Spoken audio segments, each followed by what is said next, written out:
You're listening to Garibaldi Red, a Nottingham Forest podcast brought to you by Nottinghamshire Live.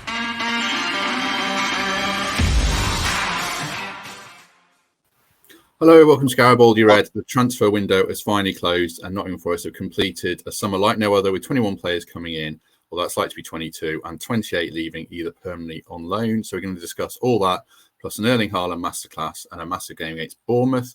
First of all, in the company of Reds legend Garry Birtles. Morning, Garry. How are you? Good morning, Matt. Yeah, good, thanks. Good. Michael Temple is our second guest today. Temps, how are you doing? Feeling good. I think Garry and I are both still getting over Wednesday night to a degree, but yeah, good to have a debrief. So let's go through the deadline day for Forest and then the wider picture of around the 25-man squad. So deadline day saw the Reds complete the signing of Willy Bolly from Wolves, 31-year-old central defender. They also signed Loic Bardet, another central defender on loan from Rennes, with an option to buy him for, I think, £12 million. He's a 22-year-old centre-half, as I said, who looks a good athlete, so something a bit different after the injury to Niakate. They also signed Josh Bowler, finally, from Blackpool, for about £4 million and loaned him to Olympiacos, and we'll discuss that. And finally, there was a move for Michy Batshuayi from Chelsea, which would have been a free transfer, reportedly. That fell through at the 11th hour, literally the 11th hour, so we'll have a bit of chat on that. And Serge Aurier looks a sign on a free transfer as well, as he's without a club, so that can still happen. Forest 25-man squad, I think, I've worked this out, Temps has done this as well, but I think I've come up with what I think the list is. So it would be Henderson, Hennessy, Smith, Worrell, Cook, Niakate, Bolly, Bardet, and Biancone, or Biancon, I should say. Richards, Lodi, Toffolo, Aurier when he signs, O'Brien, Freuler, Mangala, Yates, Kouyaté, Colback, Cafu, Gibbs-White, Lingard, Dennis, Awoniyi, and Surridge, which means people have noticed that Brennan Johnson is too young to be named, as is Nico Williams and Loic Mbesso, which would leave out in the cold, I think, Harry Arter and Lyle Taylor. Right, Garry, it's been a busy, mad summer. How do you reflect on it? Are Forest in a good state? Is there any reservations after so many signings?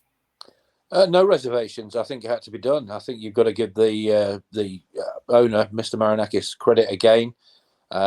He's put his hand in his pocket, and it just shows you that compared with other teams who've not spent a lot of money, he wants this football club to stay in the Premier League, and that's the reason for the number of signings. And I'm glad it's all over now. It's been a little bit dragged out, a bit like the race for the Tory leader. That should have been over by now, but it nearly is, thank goodness. It's one of those that, it's interesting while you're listening to it, but once it's over, now everybody can get down to business. Steve can think, right, what's my best 11 against whatever team I'm going to play against, and this is when it starts now. We had two difficult games, Tottenham and Manchester City. We knew that was going to be, very, very difficult. The second one was harder than the first. I thought we were terrific against Tottenham. I thought we very unlucky not to get something out of it, although we didn't score. I think we had one shot on target, but the amount of stuff we were creating in good areas, it just needed, a striker there to tap it home on, I think, 3 occasions. Some great balls into the 6-yard box. And if Lewis Grabban was watching, he would be saying, crikey, I'd have been there, I'd have scored that. It was that sort of, a tap-in. But, it didn't happen, and we came up against Harry Kane, which is always going to be difficult. And then we came up against Haaland, which is going to be everybody's worst nightmare in the Premier League as a defender. So we've got a good run of games now, and I'm sure Steve looked at it like that. And, none of the games are going to be easy. It's the Premier League. But they do get a little bit more easy than Tottenham and Manchester City. I'll pick your brain about Haaland a bit more later, because I also want to get your take on him. But Temps, personally, I'm kind of relieved, like Garry said, relieved the window's closed and we can move on and focus now with what we know we've got. How do you reflect on it? Yeah, you're glad it's closed, because I don't think journalists covering Forest have ever been as busy, have they? 22 players in a window is completely unprecedented. The Forest have always been active in the window.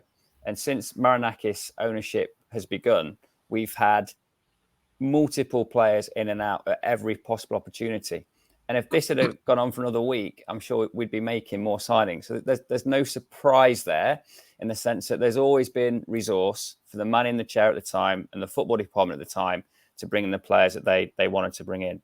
I never foresaw we'd do surgery on the squad to quite this point, but that's a statement of ambition.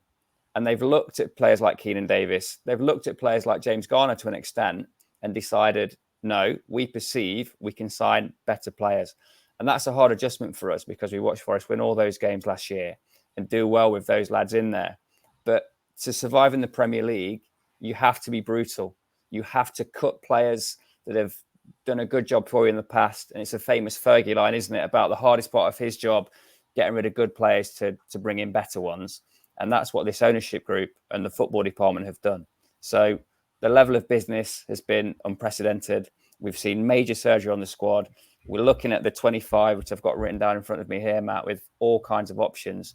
But we are far better equipped now to survive in the Premier League than we were at the end of last season or the start of this window. I'll tell you what, Temps, you just have to look 26 miles down the motorway to Leicester, who've hardly spent a penny. And where are they sat in the table? Bottom. And that's not a gloat or anything like that. But, I think I saw something this morning that Brendan Rodgers, is asking the owners why and all that. But their family, their business apparently has not been particularly good. So the investment, stops a little bit. And that's what happens if you can't get the players in you want to get in. You sit in rock bottom with 1 point. So yeah, it's been a real eye opener for me, and I'm delighted that we've got the owner we have.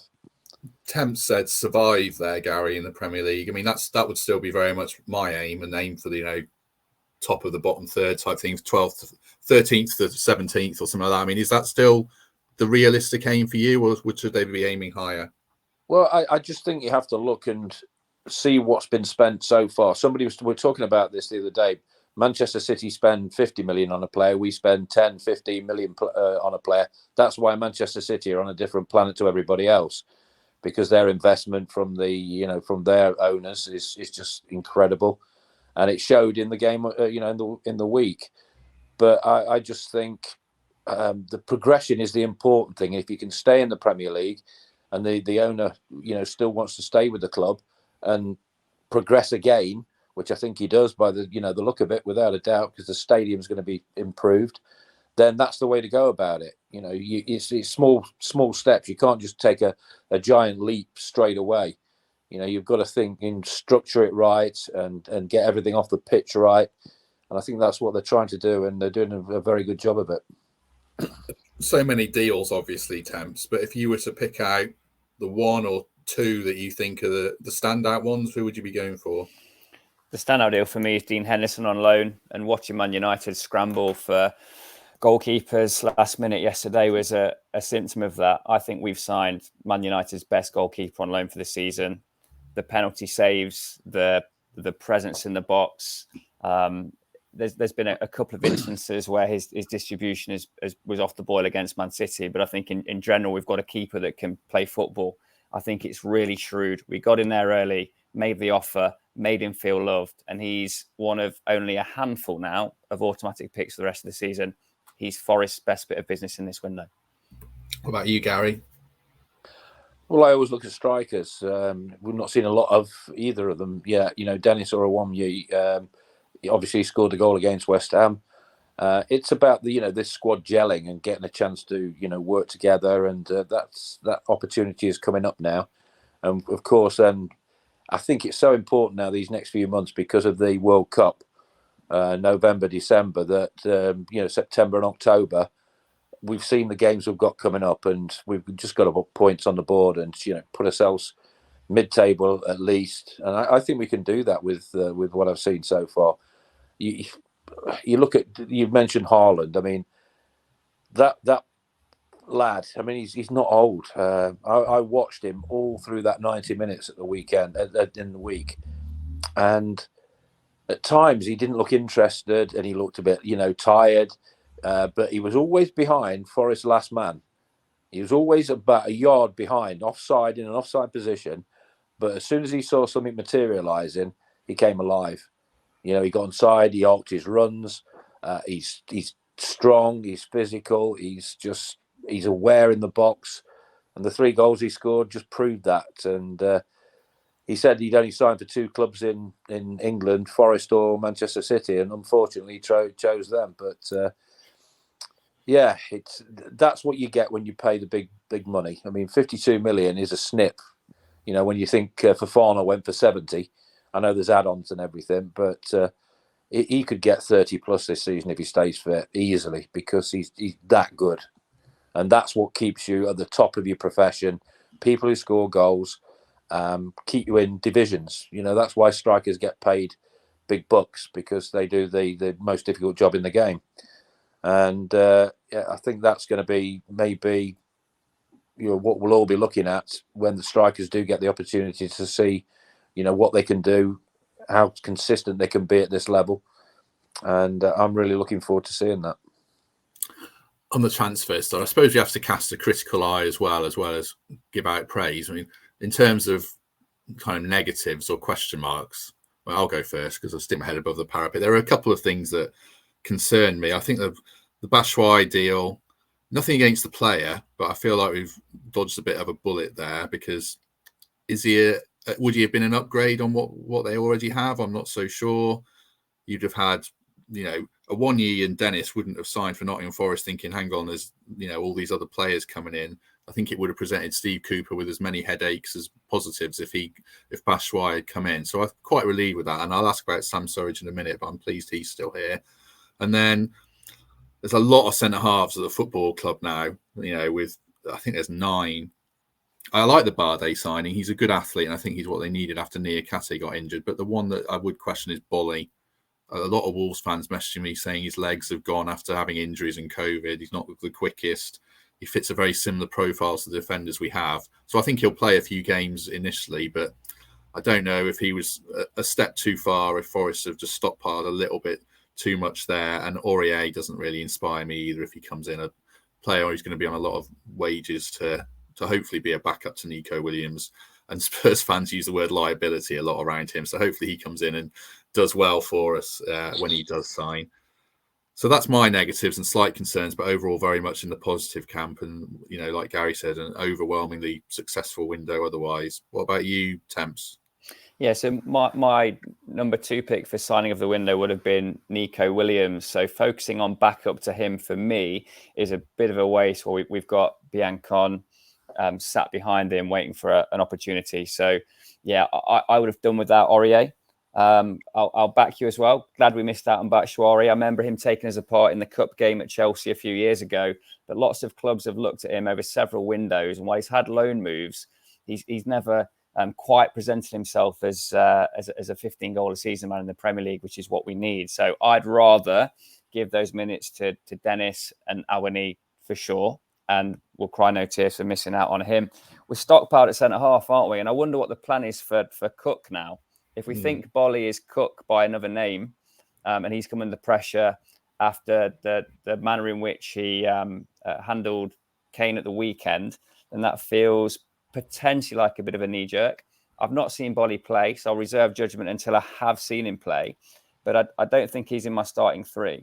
I think McKenna, Worrell, Niakate, Bardet, with Koyati backing up, is probably the 5 most prominent centre halves at Forest at this moment in time.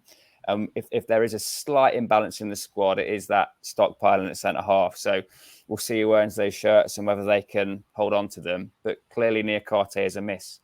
And if Bardi has come in to be that pacey defender who can be a good complement to the game readers and the calmness in possession of Worrell and McKenna, that seems like a good move. But yeah, there just feels like 1 or 2 too many boys vying for that spot at this moment in time. Disagree or agree with any of that, Gary? Anything you want to add? I've seen Bolly play quite a few times for Wolves when I was commentating for Sky, and he always looked, you know, okay. You know, he looked solid. He looked a threat at set pieces at the other end. Obviously, very good in the air. I think sometimes you can say about pace at the back. You don't always need pace at the back. I mean, I played there towards the back end of my career, but I also played at the highest level for Forest. You know, I played against Tony Woodcock and Charlie Nicholas for, you know, when they were at Arsenal together, Andy Gray and Stainrod at Villa. And I find it okay. I wasn't the quickest. It's about reading the game sometimes and, you know, the concentration and watching what your man you're marking is going to do. So, yeah, pace is important. It always has been. But you can, if you're a good enough player with concentration levels good, I think you can be okay in the Premier League. You just have to adjust your game a little bit when you get older. Simple as. So I think it's just the Premier League experience of Bolly may have been a factor. He's been there and seen it, and that could help.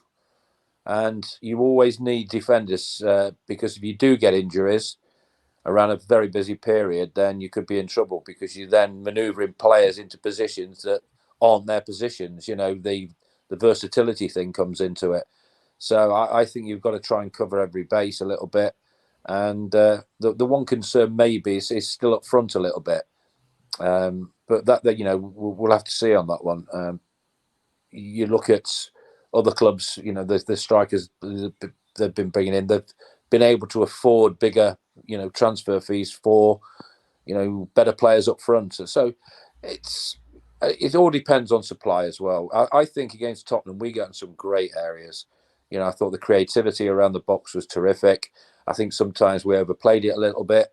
There's times when we could have got a shot away and we didn't. We checked back, but it's a learning curve. And I think Steve will be reasonably happy with what he's seen. Not on Wednesday, obviously, because I think Manchester City will win the league by a country mile. I really do. I mean, Arsenal are doing well, but they're just nicking games at the moment. Manchester City will just get better with Haaland in the team. You look at Gundogan, he ran the show. He was just absolutely incredible in possession. They made everything look so easy.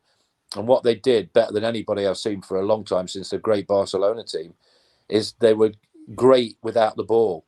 They pressed and pressed and pressed.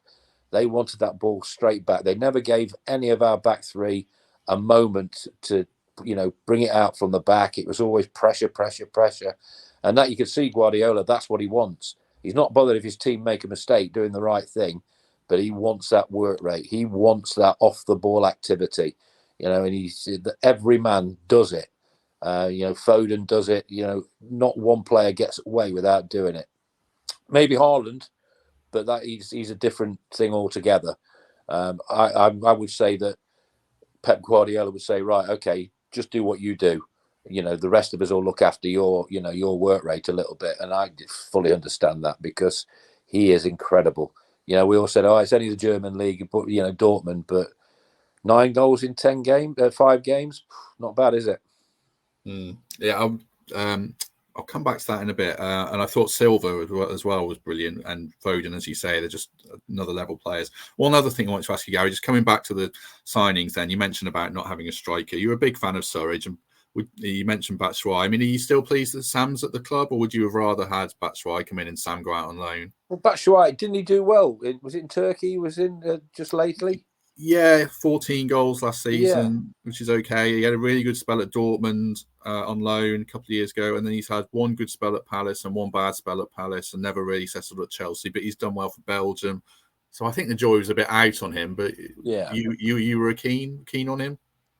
When I saw him, I thought, I've seen all the hype about him and the negativity about him, but he's a Belgian international.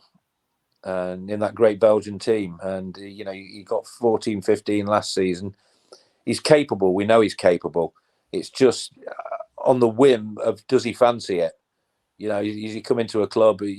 Because some players out there, I think, this is not easy to say, but it's more about money than playing the football or winning things sometimes. But that is the case. I'm not saying he's like that. But do you take a chance on it? I would have taken a chance on him. I really would, because he can score goals. We know that. You don't get picked as an international in that squad if you don't think if the manager doesn't think you're good enough. So yeah, I think that would have been a decent acquisition. But yeah, it's going to be difficult. But strikers thrive on supply. And the supply against Tottenham was good. We just didn't have anybody to tap it in or, finish it. But that will change. The run of games we've got coming up now, I think we'll see the strikers given a chance. And I think we'll say, right, okay, let's make a judgment now. You can't make a judgment already because we've not seen them or anything at the moment. So I'm really looking forward to seeing what they bring to the team. And like I say, supply is vital in any league for a striker, and I think we've got that supply if if Steve, in his wisdom, picks the right team. Yeah, my worry around transfers that it's kind of a delicate scale, and you tip the balance from having too many players who are new, and you, like you say, do they really fancy it, to having the players, the core, who might not be quite as good, but the Surridges and the Cooks and the Colbacks who can knit a dressing room together and gel this team, which needs happening. So I think Forest have settled on a pretty decent spot now, and I'm optimistic about the games to come. Let's talk a bit more about Man City. Amazing performance from them, obviously, but Temps, is there anything Forest could have done better? I mean, they certainly could have done better. Where they let themselves down a little bit on the night? Yeah, they didn't let themselves down, because more established Premier League teams will go there and get turned over. And you just glance through the results last season, it happened to some big boys at that place. The thing they could have done better for me was the press in our own half. So you're never going to have a full pitch press in the manner at which you might against lower half teams when you go to Man City away. But we retracted very deep, got our bank set up, but didn't press them while they were passing side to side in their own half. And they're a patient team. Man City are used to that, used to breaking down solid banks of players, and they have the positional awareness, the stretch, the pace, the poise to work the ball side to side, wait for the opening, and then you see the pace, the precision, the one-touch finishing from Haaland. The standout player for me, Haaland aside, obviously, was Cancelo, because he's not a defender. He is in name, and he is on Fantasy Premier League, but he just pinned himself to that left wing, chalk on his boots, very, very patient in possession. But then when he had it, he was prepared to take on the fullback, to cut inside, to make something happen. That ball with the outside of the foot to the back stick was something to behold. So very impressed by Man City. I don't think any particular Forest player comes out as the standout or the one that let us down, because the way we were set up was to retract deep, to be compact, to defend the goal. I would have preferred us to apply more pressure in our half when we were camping, when they had the ball, passed amongst their defenders. I just think we could have been a bit more active, pressed a bit more once we'd retracted, and put them under more pressure, because they were at complete ease for 90 minutes. And while this run of fixtures now is where the season really starts for us, I think we could have done a little bit more. Yeah. I think the problem was that when we got the opportunity, I think we overdid things a little bit. We tried to be too maybe clever around the penalty box instead of, reverting back to basics. And you saw what basics did in the second half from them. They had shots that went in the top corner. The guy who was it, Alvarez, yeah. Alvarez, yeah. When Haaland went off, crikey, he came alive. And those goals in the top corner. That's what, if you don't buy a ticket, you don't win a prize. And I think sometimes, we were a little bit overplaying it. And I think sometimes against Tottenham, we might have done that instead of being, in a little bit more forward thinking in what we were doing around the box. And you're right about Manchester City with the positional play. I watched them every time things were tight and we did press. When Brennan up front, there's always somebody dropping a little bit deeper, and they know where each other are. And it's 1 and 2 touch. That's why I always talk about this. I've said it on many times on this program. We used to do 1 touch, 2 touch, 3 touch in training. Start with 3 and see what happens. You get closed down. You get dispossessed when you take 3 touches. And that rammed it home, I think, that point, what they did. 1 and 2 touches, unless, like you say, when players are taking players on in that final third, which they are very, very capable of. But that's how they play the game. And that just doesn't come. Yeah, it's natural ability, but they do that on the training pitch. And there's always somebody available when somebody was in tight possession, and that was so impressive for me as well. So I think I know what you mean about just sitting back, and they can break you down because they're that good, and they've not got 1 or 2; they've got 4 or 5 who can do it. So you close 2 of those down, you still got the other 3 who can absolutely rip you apart. So it's always going to be difficult. And I think sometimes, simplicity is, the best way forward sometimes. The basics, go back to basics around the box. If you're in an area, just don't look up and you put the ball across like we did against Tottenham. 3 balls across in the first half were terrific. Just do that. And if nobody's there, that's their fault, not yours, because you've done your bit. You put it in a good area. And I just think that'll all gel together at some point. Steve will be working tirelessly on the training pitch.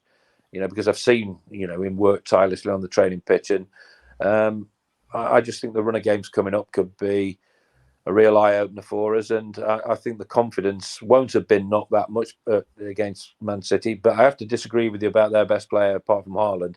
Gundogan, for me, everybody was saying exactly the same. He just made the game look so easy.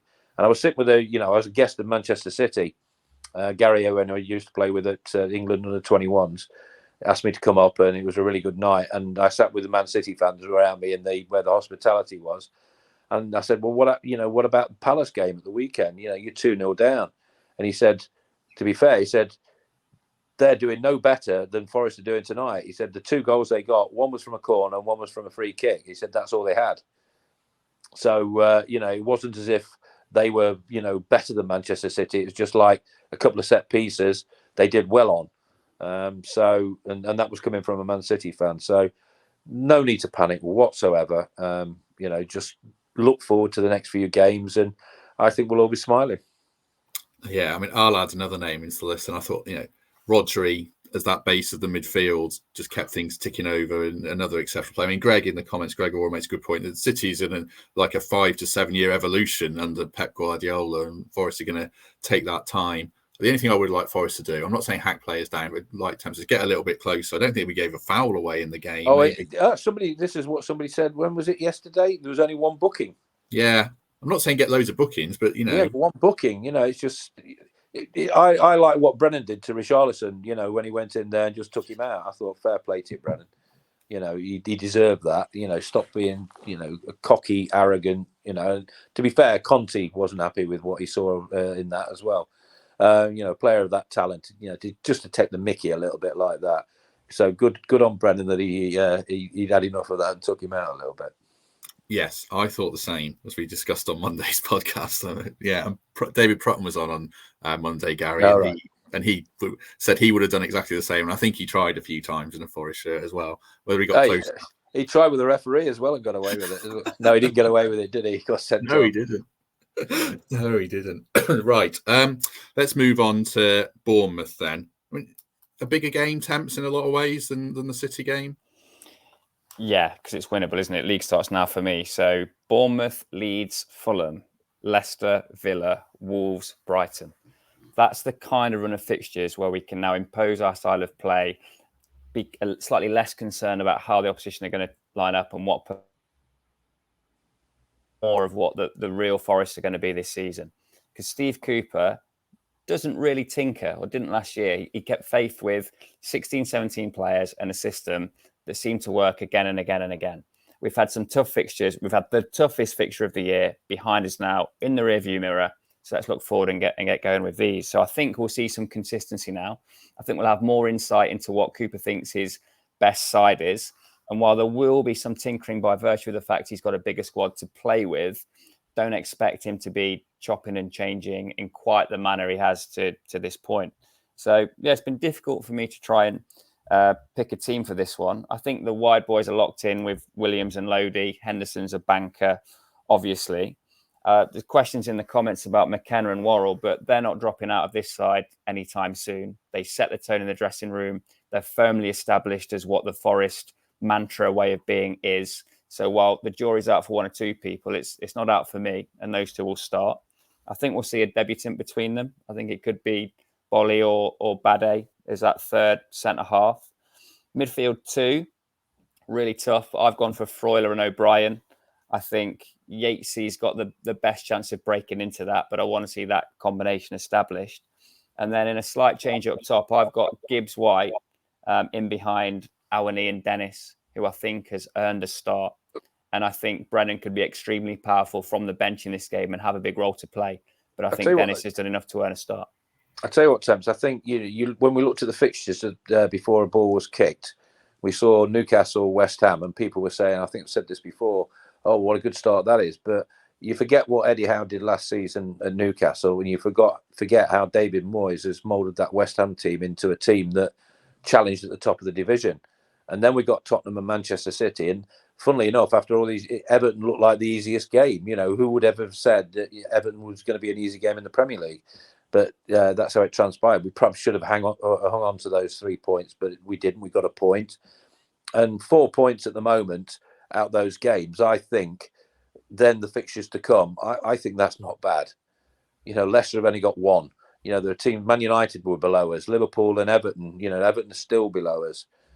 So it's a decent start. But now we've got to change that, turn that around, and I think we can. The way we played against Tottenham, it was encouraging. It was just Harry Kane, lack of marking for both goals in that game. And that's what you do when you let Harry Kane loose a little bit. He's that good that when he gets that sort of service, he'll punish you every time, or more or less. So yeah, it's an interesting run of games coming up, and I'm really looking forward to it. I wonder, going off Tempest's team, I think Bolly will play. I wonder if Yates will play because of physicality.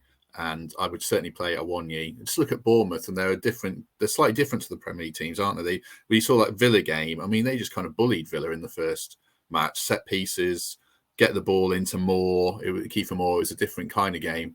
You're a big fan of Kiefer Moore, aren't you, Gary? He worries me every time. Well, he always does well against us, yeah. Maybe a difference in the Premier League, but you've got to give Bournemouth credit. They got beat 9-0. And then they went and got a 0-0, got a clean sheet. That takes some doing, because Wolves did well against Newcastle in that game where Newcastle equalised late on. And yeah, it's a hard, harsh lesson you learn in the Premier League. But like I say, no need to panic, not one iota, because I think what we've seen so far has been, particularly good at times. It just concerns me that we overplay it a little bit. I've said this again and again, and Brian Clough used to say, "Never make a good chance better." If you get the opportunity to shoot. If you get the opportunity to cross it early, cross it. Do things quickly. Like you saw Manchester City. If you can learn from them, they are the best in the world at what they do. So you look at games like that and think, well, can I improve on what I do? And you only improve on what you do by watching what other people do when you play against them. If you don't learn from that, you shouldn't be playing the game. Yes, you're not going to be of that quality because they are the best players in the world.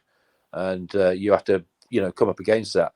We weren't the best team in the world. We weren't the best players in the world at Forest when we won the European Cups. But my goodness, we were tough to beat. Graham Souness always said, he said, "I can't believe it." He said, "We were a better team every time we played them, but we couldn't beat them because they were so well organised. The desire was so good."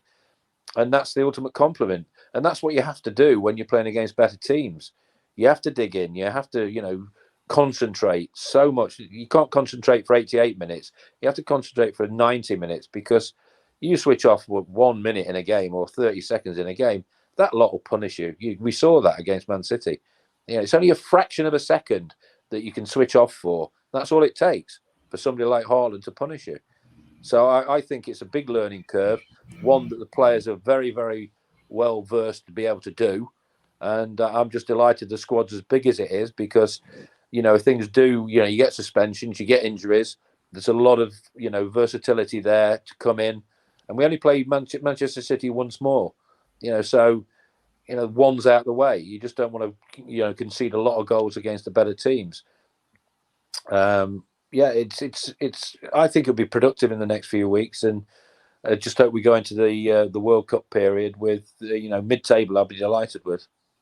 We've talked a lot about strikers on this, Gary. You kind of intimated your thoughts. I mean, does one of Awoniyi and Dennis or Surridge have to start as more of a focal point in this team then, you think?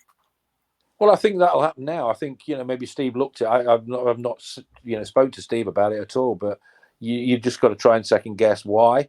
And I can certainly understand why he didn't play a striker against Manchester City, because obviously they are so good. Tottenham, I think, can flatter to deceive at times. Without Harry Kane, how good would they be? Son's been, a little bit disappointing. A lot of pressure on him. He got taken off, I think, in that the game, didn't he, against Forest? And I watched that game, for 90 minutes, concentrated on what was going on.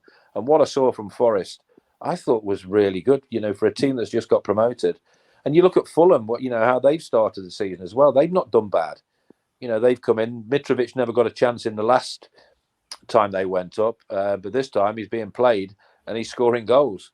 He's thriving on it, and that's what keeps you in divisions. Players who score your goals. You can draw 24 games a season, and you might still go down or whatever. It's about winning games with strikers, and I think that will come. Yeah, everything at Fulham's geared to Mitrovic, isn't it? I don't know. Forest aren't going to go that way, and that's fair. I mean, there's many ways to win a game. Temps, anything you want to add on strikers, and then I'll ask you also about the importance of the crowd on Saturday. Well, I'm sure you'll both be there, but how big a role can the crowd play?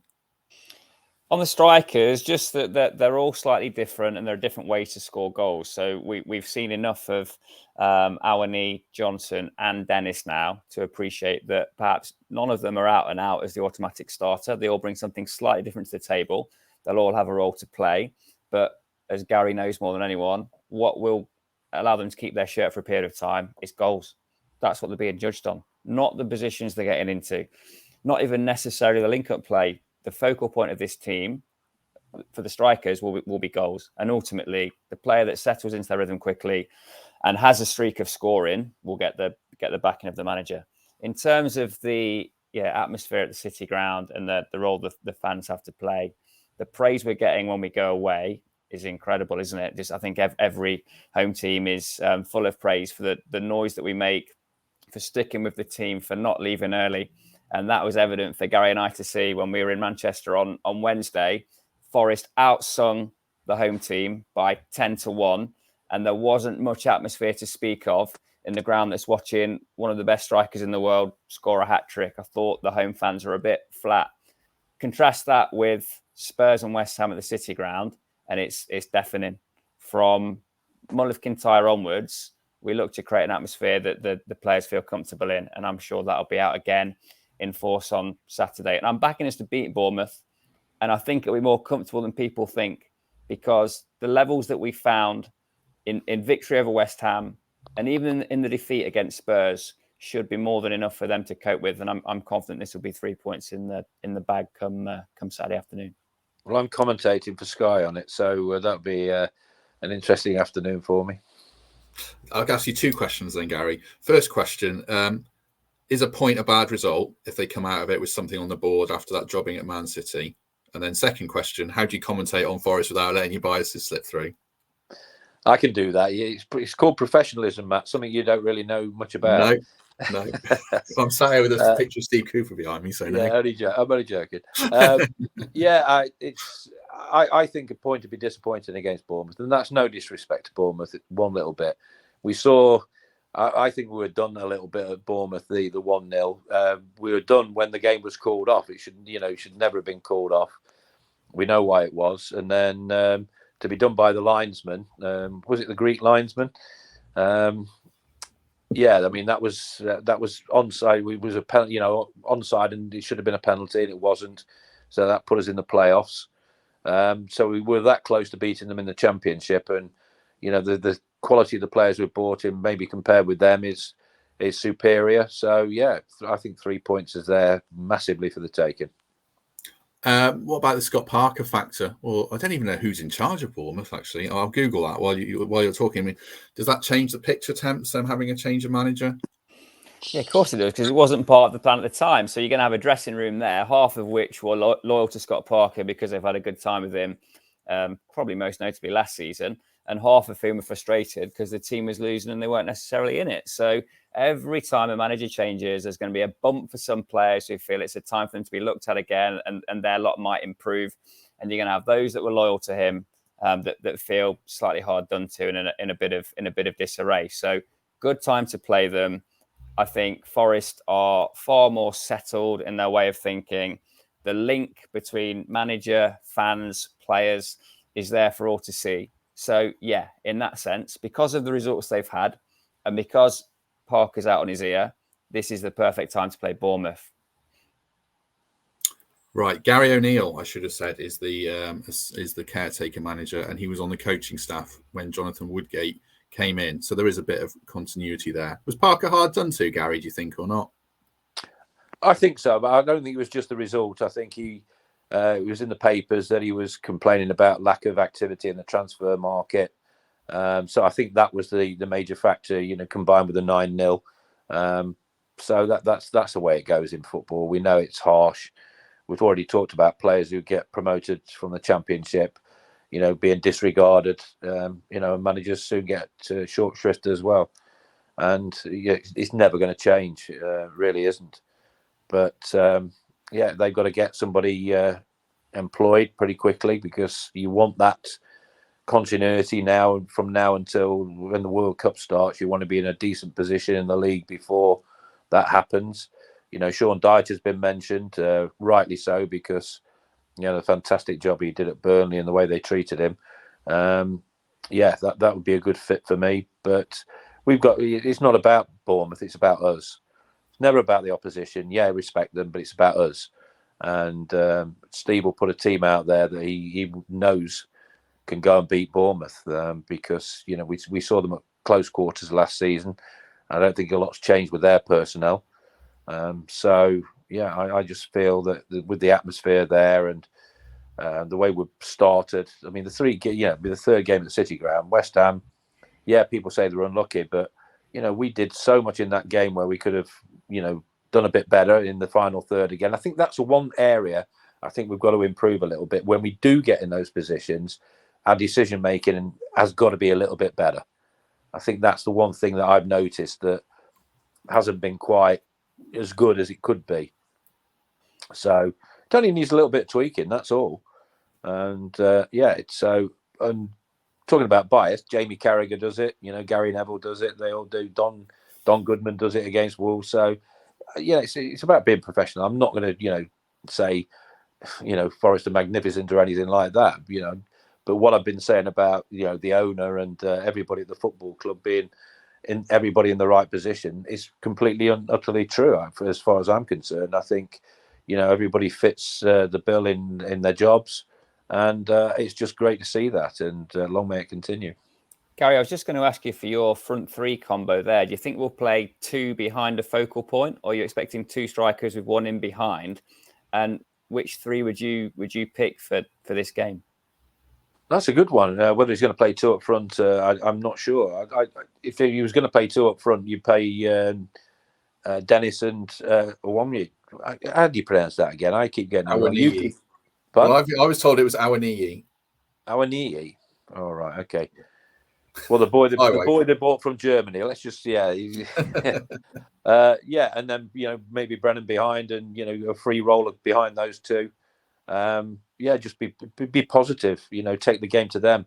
Get on the front foot from the start. When they look at the team sheet, if they see it's a really positive lineup, then that puts them on the back foot to start with. Be interesting. Be an interesting team selection. I think would probably be the one most people be looking at, rather than the Man City one or the previous ones, because we know we've got this run of games. We're positive. I think we have the capability to go and beat those teams. So I'm looking forward to seeing that team sheet. Yes, me too. Now, Garry mentioned professionalism and my lack of, and I'm going to go all the way back to the transfer window, because I forgot to ask one thing I wanted to get your takes on. So it's a bit out of order, this. But Josh Bowler going on loan to Olympiacos. I'd rather he'd gone on loan to a Championship club, personally. I don't think it makes a huge difference, because they've got Carlos Corberán as manager, and he'll know what Bowler's capable of and can integrate him into the style of play, hopefully. But any big opinion on that, Temp? So would you rather him going back to Blackpool or somewhere else? Well, look, I love the fact that we've got an academy /link /warehouse in Athens where good players can be looked at closely, understand the system of our kind of, the network between our clubs, and hopefully one day come and play for us. I think there's a far higher chance that he'll play for Forest than the South Korean striker that's been shipped over there. So, look, I don't think English players adapt as well to playing overseas as overseas players adapt to being in England. We're not so up on the languages, are we, and the things you need to do to be comfortable in another country. But Josh Bowler will make an impact there. He's been an impressive Championship player, and he's made a team better. His presence has made that team better. So I'm glad we've extracted him. And there's not a place for him in the 25. So stick him in the warehouse for a few months. If he has a worldie, like Zinchenko, like one or two others, no doubt there'll be a chance for him to be loaned to Forest for the back end of the season. But he's under the tutelage of a good manager in Athens. It's part of our family, right? So no issue. And I do think at some stage he'll play for Forest. Yeah, me too. I don't think Hwang Ji-un, I might be even getting his name on there, the South Korean striker, will ever see him kick a ball for Forest unless it's in the Championship. And also, we don't want to see that. I suppose, Gary, the benefit is if he has a blinder till January and Forest are struggling, you can bring him back, can't you? I mean, are you remotely fussed that Bowler's gone to Olympiacos, not an English club? I would quite like to have seen him, be given a chance at, the club, mate. Yeah, I've heard a lot of good things about him, and sometimes you get one who comes out the pack and who can adapt to the Premier League. Whether he would have been that one, I don't know. The one interesting thing I heard at Manchester City in midweek, people talk about us and Olympiacos and give us a bit of stick about it. I didn't never realise Manchester City have got about 5 or 6 feeder, the similar sort of clubs around the world. Yeah, they've got one in front in that Troyes or Troyes. Australia, they've got Melbourne. Apparently there's about 6 or 7. I was being told. So that was an eye opener a little bit. It's a difficult one when you bring in that many players in. You've got to keep them all happy, and going and playing over there might just do him the world of good. But I always look back on the Manchester United situation when Scholes, Beckham, Giggs, and all that lot, the Nevilles were coming through. They went to sort of the likes of Preston, around that area, and to learn the trade and to get kicked up in the air and know what it's all about. So maybe that option could have been a little bit better. Brian Clough again used to say, "Learn your trade," and that's what he's got to go and do: learn his trade and come back a better player, one with more education in him. And you've got to learn. You've got to be a sponge wherever you go. Pick up anything you possibly can that will help your career, no matter how small, how minute. If it can help you, then it's great to go places like that and have the benefit of being able to do it. Not everybody has the benefit of that to be able to go to Greece and play, for Olympiacos, AK Athens there. Olympiacos. So it can only help his progress, hopefully, and I think it's a good thing. Yeah, I mean, Man City on this kind of feeder club or whatever, link club in general. I mean, Watford obviously got Udinese. Man City have got, as Gary said, the club in France, Australia, Melbourne, New York City FC, I think, is the owners' club in America as well. Leicester have got a club in Belgium, and they send loads of players to Belgium. Wolves have got a link with Grasshoppers. So what Forest are doing isn't massively out of order or out of the ordinary. I mean, it does happen at a lot of clubs. Any other business before we finish? I think we've covered everything. I'll probably be unprofessional, forgot loads of stuff. But Gary, anything you want to add? No, just Haaland. I was taken aback by him. I saw one set piece, and Joe Worrell was as tall as him, but it's his physique. He's just dear me. If you're a centre half, you just wouldn't want to be playing against him. He's that dangerous. He's that good. He does everything good. He leaves his foot in sometimes. He did that, and then puts his hands up and say, "What, me?" Like a lot of them do. But if he gets the right supply, which he will do from that team, he's going to frighten defenders every weekend, every midweek, and it could be one hell of a season for him. So what can you do? I mean, can you get in his ear and try and put him off his game? When I was playing centre half, I looked at us marking. I was 6 foot, and if anybody was bigger than me, I used to every time the ball was coming, I used to look where the referee was, and if he wasn't in a decent position, I'd stand on the heel of the striker, so he couldn't jump, and so he wasn't able to out jump me or anything like that. You have to try everything you possibly can, within the limits of legality on a pitch. But little things like that. I mean, I played against what's his name in Italy. What's his name? The horrible one at the back. A few of those. No, what was it? One who played for AC Milan. Yeah, what was he? No, played against him in Italy in the European Championships for England. Can't remember his blooming name now. Well, I'll Google it. He was the most misnamed player. His name's, what is his name? It's like a nice name, but he was horrible. He did everything he possibly could to put me off. He bit me. He pinched me. He did everything he could. Nasty, when the referee wasn't looking. And that's how sometimes it works. I'm going to help you out here, Gary. I've got the squad up, so just to spare your sanity for the next few minutes. Sake. Claudio Gentile. Gentili, yeah. Gentili. There you go. Yeah, he's hardly gentle. Yeah, Gentili. That's come from the Forest Central Europe Supporters Club on Facebook, who clearly know their stuff. Yes, they were straight in there. And Gary P on the comments. Fair play to them. And Mark Bradshaw as well. Right, one other question that I forgot that people are asking about in the comments that we should probably say. Any worries, Temps, first of all? Any worries that Cooper hasn't signed his contract now the transfer window's closed, literally a few hours ago? But are you getting a bit twitchy there or not? No, not at all. I think Steve Cooper's mindset and demeanour and manner is so refreshing. I've met him a couple of times. I spent a bit of time with his brother last week as well. And everyone's really proud of what he's doing. He's got a lovely family, brilliant setup. And the way he is with people is different to anything I've ever seen in a Forest manager in recent times. I think the way he's engendered himself to ex-players, to the supporters, is just second to none. And I think he feels that love, and he feels relaxed enough in his own skin to know he doesn't have to sign this contract, because there are some unscrupulous managers out there who know the game and know that all they're really signing is the size of the check that's going to be signed when they walk out the door. Steve Cooper's taken a completely different approach to that. He wants to focus on the here and now. They're not falling out over money or backing in the transfer market or anything like that. So I think quietly at the right time, it will be announced that Cooper's contract has been extended. So no panic from me. He's the most important man at the football club for me. Obviously, the owner, because of what his investment has been incredible and continues to be so. It's been relentless, but he is the most important person at that football club. What he's achieved already and what we all want him to achieve, moving forward. I hope he signs a contract, because I don't want to see him ever leave the club at the moment. He's that important. Ian asks about a shirt sponsor. Well, Forest have set their bar, and until someone meets it, I guess nothing happening on that front. So unless Forest budge or someone reaches the figure, then it is as it is. Temps. Well, I'll sponsor him like this with this shirt. Shall I?